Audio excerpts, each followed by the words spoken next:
I'll be reading from the book of Esther, which was written by Ezra near the end of Judah's Babylonian captivity in approximately 479 BC.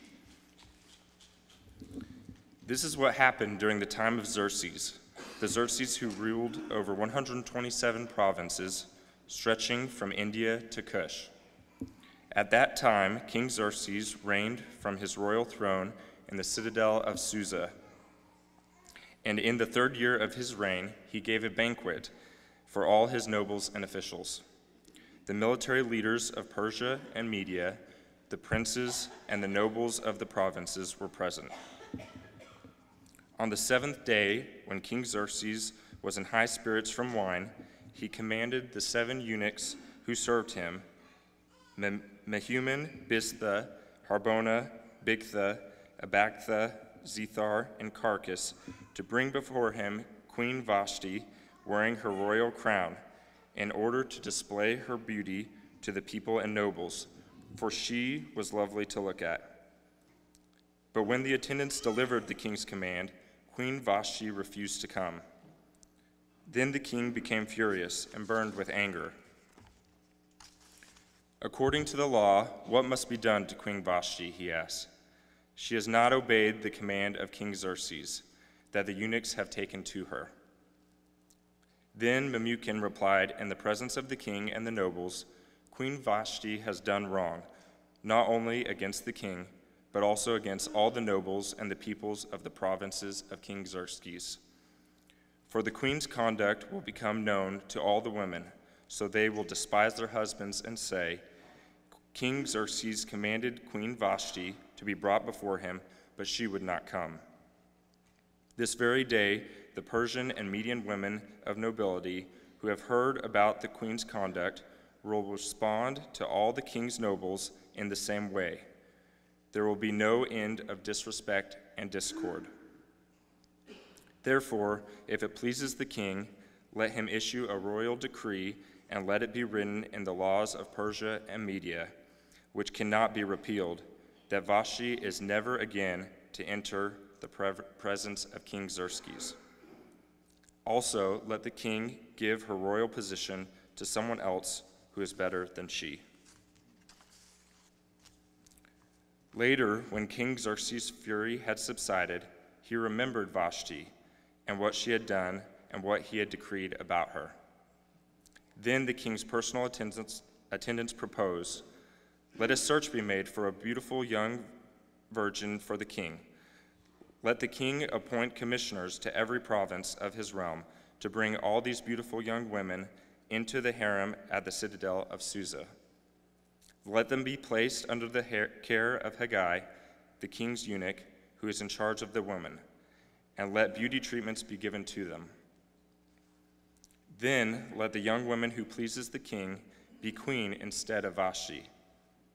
This advice appealed to the king, and he followed it. Now there was in the citadel of Susa a Jew of the tribe of Benjamin named Mordecai, son of Jair, the son of Shimei, the son of Kish, who had been carried into exile from Jerusalem by Nebuchadnezzar, king of Babylon. Among those taken captive was Jehoiakim, king of Judah. Mordecai had a cousin named Hadassah, who he had brought up because she had neither father nor mother. This young woman, who was also known as Esther, had a lovely figure and was beautiful. Mordecai had taken her as his own daughter when her father and mother had died. Now the king was attracted to Esther more than any of the other women, and she had won his favor and approval more than any of the other virgins. So he set a royal crown on her head and made her queen instead of Vashti. And the king gave a great banquet, Esther's banquet, for all the nobles and officials. He proclaimed a holiday throughout the provinces, and gifts were distributed with royal liberality. After these events, King Xerxes honored Haman, son of Hammedatha, the Agagite, elevating him and giving him a seat of honor higher than that of all the other nobles. All the royal officials at the king's gate knelt down and paid honor to Haman, for the king had commanded this concerning him. But Mordecai would not kneel down or pay him honor. Then the royal officials at the king's gate asked Mordecai, "Why do you disobey the king's command?" Day after day they spoke to him, but he refused to comply. Therefore they told Haman about it to see whether Mordecai's behavior would be tolerated, for he had told them he was a Jew. When Haman saw that Mordecai would not kneel down or pay him honor, he was enraged. Yet having learned who Mordecai's people were, he scorned the idea of killing only Mordecai. Instead, Haman looked for a way to destroy all of Mordecai's people, the Jews, throughout the whole kingdom of Xerxes.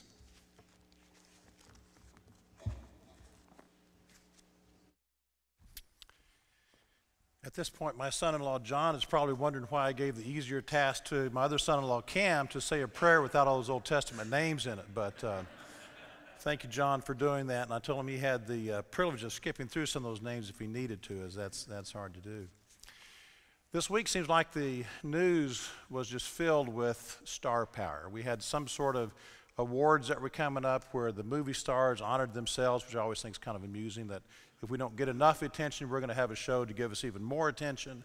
And we have a lot of stars around, and sometimes they're just known by their first name if you're really big, you know, Reba or Garth. Sometimes if both of you are stars, you can't do that, so you have to combine the names, you know, like Angelina Jolie and Brad Pitt, and they combine those names into one. And kind of thought it amusing of what if some of our people became stars. And I think the easiest ones would be like maybe Lynn and Linda Manser. We'd just call them Lynn, you know, and Don and Donna Milliken, we'd just call them Don, you know. So those are the easiest ones that we could come up with during those. But we have other stars, and we have stars in the kingdom. And one of the things I appreciate about the Christian Chronicle is every so often it will give us names and stories of people perhaps they're in the NFL or Major League Baseball or NBA, and they'll tell us who they are, and they're often people that, you know, we follow, and they're of good character, because not all of the people with star power are role models. And the Christian Chronicle will outline these people and tell about their work on the field on Saturday or on Sunday, and then how they work with their local congregation when they're not playing, not involved. I read one the other day about some civil rights leaders, some civil rights lawyers in Washington, and the role they were playing in Washington as Christians. One of my favorites, this person I've never met but I'd love to, is Lester Holt that does NBC News. I understand he's an elder in the Manhattan Church, and yet we see him every night delivering the world's news. And NBC a few years ago showed him giving the graduation lecture at Pepperdine University, where I think his children attended. So we've got some stars, we've got some examples, we have a lot of people who want to be those stars because of the unique opportunity it gives them. But in God's eyes, if you're a star and you have those opportunities, you've got responsibilities. And so tonight our story is actually about one of God's stars, a lovely lady named Esther. As John read from the story of the book titled after her, she had the star power, and she used it for God. She used it for the good of her people. And her story actually starts with Mordecai. And I always like these little details in the scripture. It said Mordecai was a Benjaminite, and the two tribes of the southern kingdom were the tribes of Judah and the tribes of Benjamin. And after the northern tribes had been carried away into Assyrian captivity, a few years later, the two southern tribes, Judah and Benjamin, they were carried away into Babylonian captivity because the Babylonian empire was stronger at that time. And so he was from the tribe of Benjamin. Well, there was someone else from the tribe of Benjamin that you would all know who it was. And I guarantee the people of Babylon knew who he was. That was King Saul. Now, King Saul, of course, was the first king to arise for the children of Israel. King Saul met his downfall with God when he failed to obey God's instructions. And that was a battle with a nation called the Amalekites. And who was their king? King Agag. And who did John read a little bit ago? There's a fellow who was a descendant of the Agagites, and so we'll come back to that. And so Mordecai was from the same tribe that Saul was from. He was taken into captivity along with the other thousands of people. They were led away in chains, in human chains, into captivity. He survived. And not only did he survive, but he must have endeared himself to the government officials. Kind of sounds like Joseph did, years ago. And so he must have risen above the rest, and he became an official, probably a mid-level official, in the king Xerxes' court. And so he was given some responsibility and some honor, but he wasn't the top guy, of course, being an outsider. But there's just a little line in here that says one of the things he did was he saw a little orphan girl who related him as a cousin. He had done well. He had survived the captivity. He had been promoted among the ranks, had some responsibility. There's a little orphan child over here.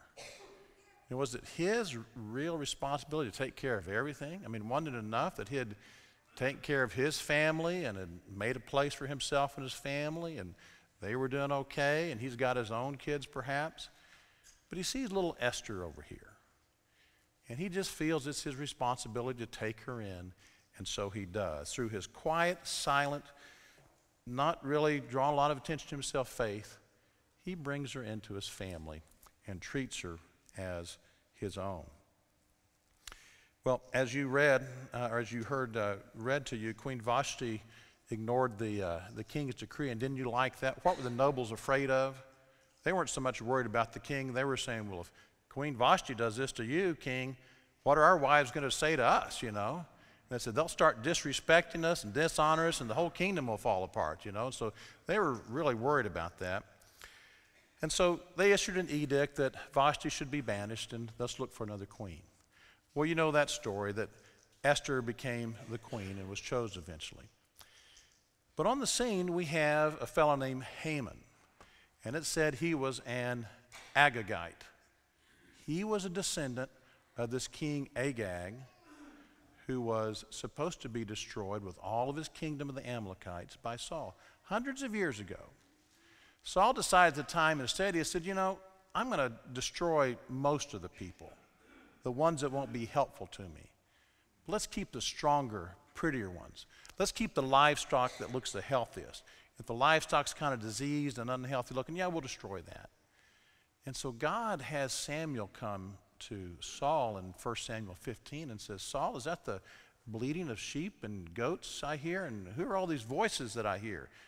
And Saul says, well, Lord, I was afraid of the people, so I kept the good ones for you and killed all the unhealthy ones. Well, that really displeased the Lord and angered him. And so Saul's trying to do anything he can to get back in God's favor. So he brings King Agag up. And King Agag thought, hey, now he's going to apologize, for doing all this stuff. No, he killed him. He killed the descendant of this Haman fellow that we're fixing to talk about here in a second. So Haman had to be a survivor of the remnant of the Amalekites that Saul incompletely destroyed, failing to obey God's will hundreds of years ago. Well, what would it ever hurt? To let a few people live just because I have a different idea than God did. What would it hurt? If Saul had only had the faithful obedience that our characters in the story have today. So we have Haman arise on the scene. He was a high authority in the king's kingdom. He had this plot to kill Mordecai, as John read, because Mordecai wouldn't bow down to him. Mordecai says, I'm not going to do that. Mordecai would refuse to bow down to him, and that infuriated Haman, so he's going to kill him. But then what happens? He finds out Mordecai is a Jew. It was Mordecai's ancestors that tried to wipe out Haman's ancestors. So Haman goes, Mordecai, I'm going to get you, and I'm going to get all your descendants for what your ancestors did to mine. He had his chance. 400-something years later, he was going to pay back. He was going to pay back for the death of King Agag and all of his followers. So Haman hatches this plan. And we read just a little bit about it. I think it's interesting. In Ezra, the book of Ezra, chapter 4 and verse 6, there's this one little line about the Jews in captivity. Now, they're starting to rebuild the temple. They have plans to rebuild the city of Jerusalem. Their end of their captivity is drawing near. And we have this one little line in Ezra that says, at the beginning of the reign of Xerxes, they lodged an accusation against the people of Judah and Jerusalem. I say they lodged an accusation. They were going to wipe them out. And so they had started to rebuild the temple. And at this point, Haman comes up to the king and says, we need to take care of business here. And we need to wipe out all of these people. Had that plan gone through, there would be no Nehemiah. There would be no books to follow. There would be no restoration of the temple or restoration of the city or building of the walls of the city as we would know it today, because Haman was going to take care of that. He was going to wipe out all the people who would even go there. Folks, we've got a problem here brewing. As Ezra says, there was opposition against them. Mordecai, being the good father that he is, not only did he raise Esther up right when he was in his household, but he would also check on her throughout her time in the kingdom. And so he would go sit at the city gates and just kind of make sure things were going well with the king and the queen. And while he was there, being a good father, he overheard a plot to kill the king Xerxes. He reported this to Esther. Esther reported to the king, saved the king's life. Esther gave Mordecai the credit. And there's more to that story I invite you to read at your own pleasure. And so as Mordecai saved the king's life, Esther relates that, gives him the credit, and he continued to sit at the gate there and to listen in on her and take care of those issues there. The plan to kill the Israelites goes like this. I invite you to follow on the screen here to Esther chapter 3. I'm going to read several verses here to tell this story. Beginning with verse 8.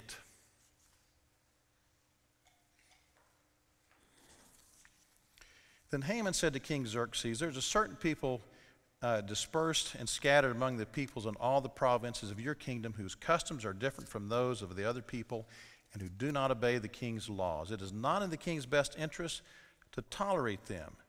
If it pleases the king, let a decree be issued to destroy them, and I will put 10,000 talents of silver into the royal treasury for the men who carry out this business. So the king took his signet ring from his finger and gave it to Haman, son of Hammedatha, the Agagite, the enemy of the Jews. Keep the money, the king said to Haman, and do with the people as you please. Then on the 13th day of the first month, the royal secretaries were summoned. They wrote out in the script of each province and in the language of each people all Haman's orders to the king's satraps, the governors in various provinces of the nobles of the various peoples.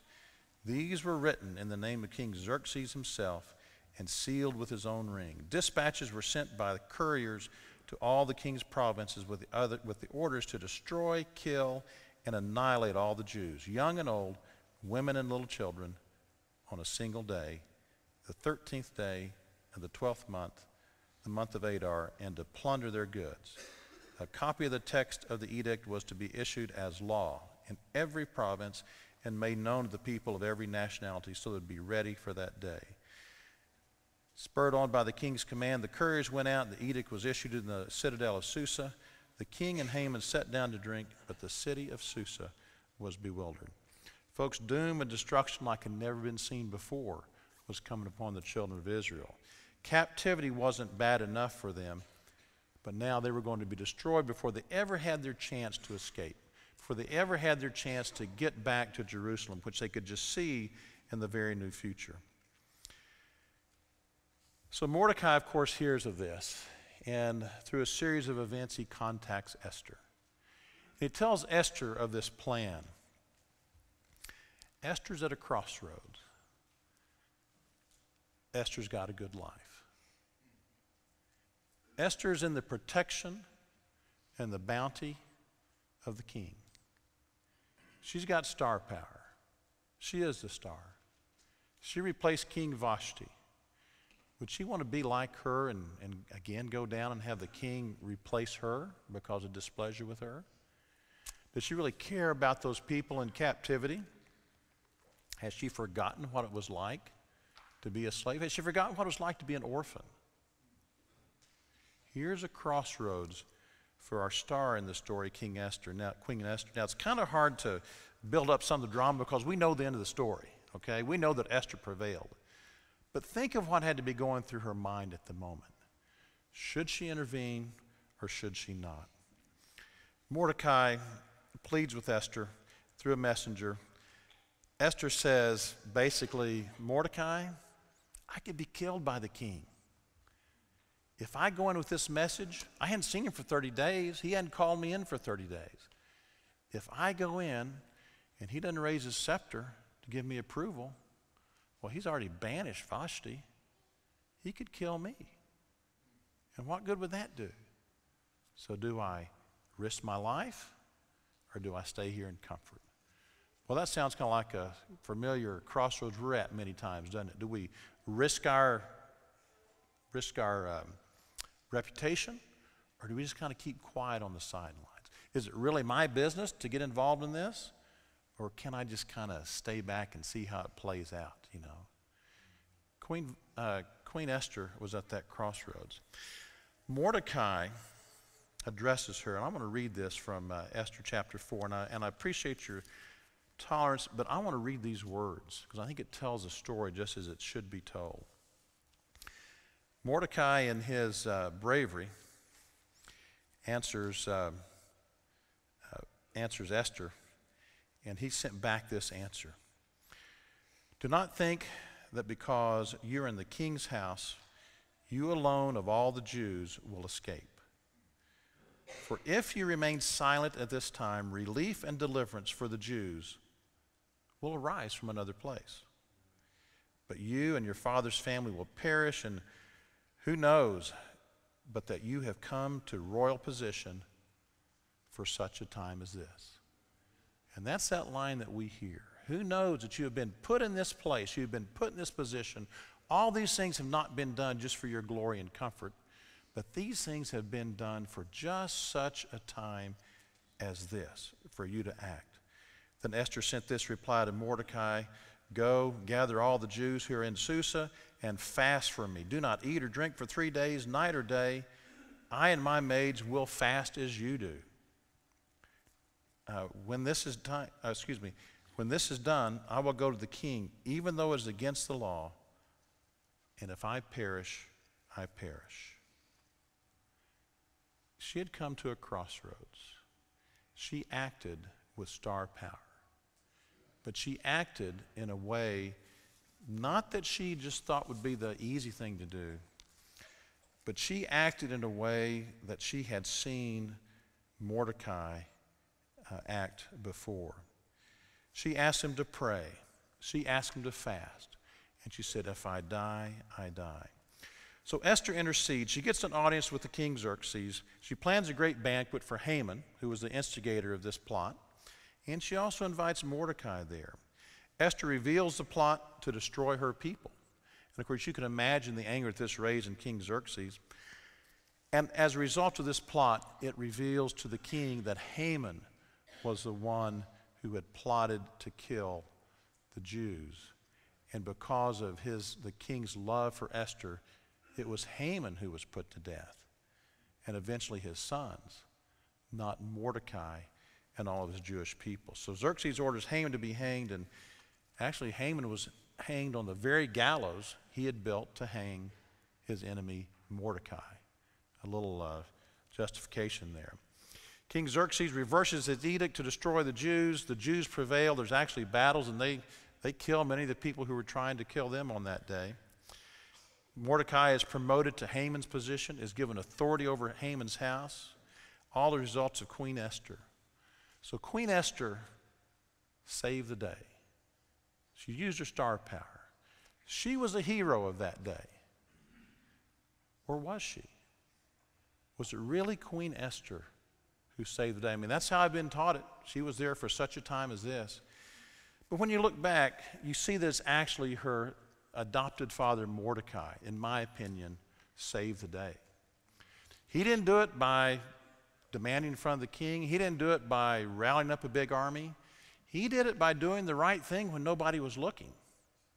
Was there a big committee to meet to adopt this poor little orphan girl over here? No, he just did it.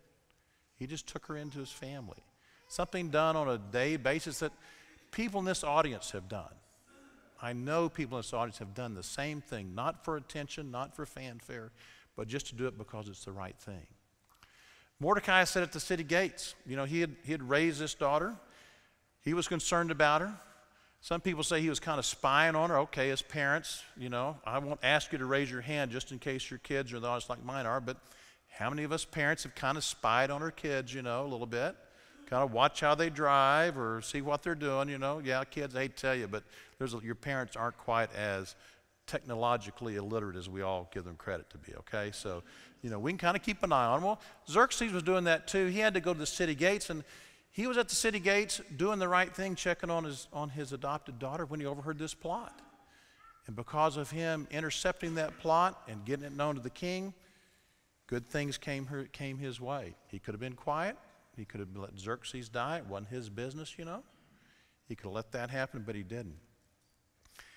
And so Esther saw his example of righteousness, of faithfulness, and let me use the term spiritual bravery. Doing the right thing when it could be costly. And so it wasn't something that Esther did as she was told.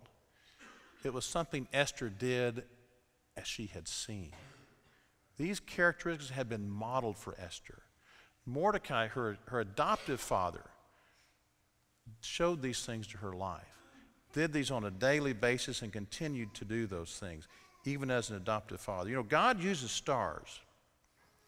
But if we want to call Mordecai or if we want to call us common folks, he uses common folks to get his will done.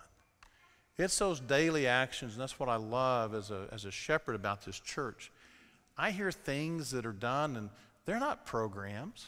I mean, they're not plans where we come to you and say, we want you to go do this. These are good people who are going out and doing the Lord's will in their life as they see fit. You know, I love this picture of Mike Williams up here this morning. Our visitor probably thought, well, he was probably an elder, or he's probably a deacon. Mike's just a member, you know. Mike's just one of us. He's just one of our people. And I hear people, you know, packing boxes to send to the military. I hear folks, you know, I hear a story of our members that I won't embarrass tonight that send gifts to missionaries' kids in college because they're too poor to have bedding for their college dorm. And people do things so that those missionary kids will feel at home and feel comfortable in college. I know people take people in with benevolence. We have people who actively seek out to help people, so we don't make a big deal in front of it. We don't say, oh, please help the so-and-so family because they're in a hard time right now. Let's pass the hat and do that. No, you give on a daily basis. You give on a weekly basis and put that money in the benevolence envelope. And you know what? That has gone to help hundreds of people in this congregation to go through tough times. And we know that money doesn't solve every problem, but when you've got a loved one and you're sick and they're not working and they're getting treatment out of town or whatever the reason is, there are bills to be paid. And it's expensive to do that. And you know, this church just on a weekly basis in that little benevolence envelope sends that in every week. And we've got men and women here in this congregation that make sure that gets in the right hands and that your money is used properly. And so that's just doing the right thing on a daily basis in a quiet way. You know, James talks about this in James chapter 1, again in James chapter 2. And in James chapter 1, verse 27, we've got on the screen here. Several hundreds of years later, James says, you know, religion that God our Father accepts as pure and faultless is this: to look after orphans and widows in their distress and to keep oneself from being polluted by the world. Boy, does that describe Mordecai or not? I wonder if James was thinking of him. I mean, he was looking after his family that didn't have a chance, and he wasn't polluted by the luxuries that King Xerxes would ask him to be. And the next passage there, also from the book of James, he says, suppose a brother or sisters without clothes and daily food. If one of you says to them, go in peace, keep warm and well, but does nothing about their physical needs, what good is it? In the same way, faith by itself, if it's not accompanied by action, is dead. That's just that silent faith working in their lives day and day. You know, as we close, I remember a couple quotes from preachers growing up. I think this is my all-time favorite one. It's from Jim Bill McIntyre. He used to preach in the Nashville area, long deceased. Many of you have probably heard him if you're over the age of 50 perhaps now. Softest voice, kindest heart.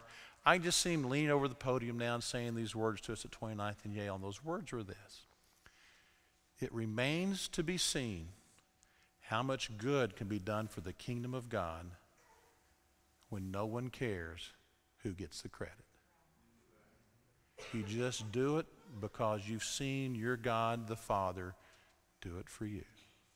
You just do it because you know as children we're going to fail and we're going to need help.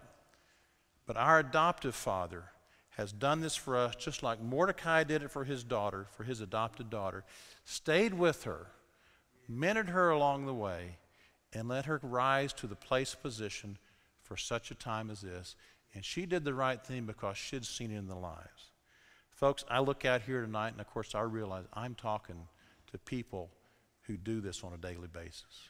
Not just because you're here, but because I know you. I know the things that you do, and I know the good things that come about in people's lives. Wayne's going to lead us an invitation song. It's hard sometimes to help the people in need. It's hard to be unstained by this world. This world is not our home. It's not meant for us as Christians to hang on to, because there's problems and there's pollution in this world. I don't mean atmospheric pollution, I mean spiritual pollution in this world. If tonight you haven't let God adopt you as his son or daughter by putting him on a baptism, we're going to give you that opportunity to come. We're a praying church, as you've seen. If you've got a prayer need and you want us to pray for you so that you can be in the right place at the right time to do the right thing no matter who gets the credit, we want you to come. We'll pray for that just now. Wayne, let's lead us in song.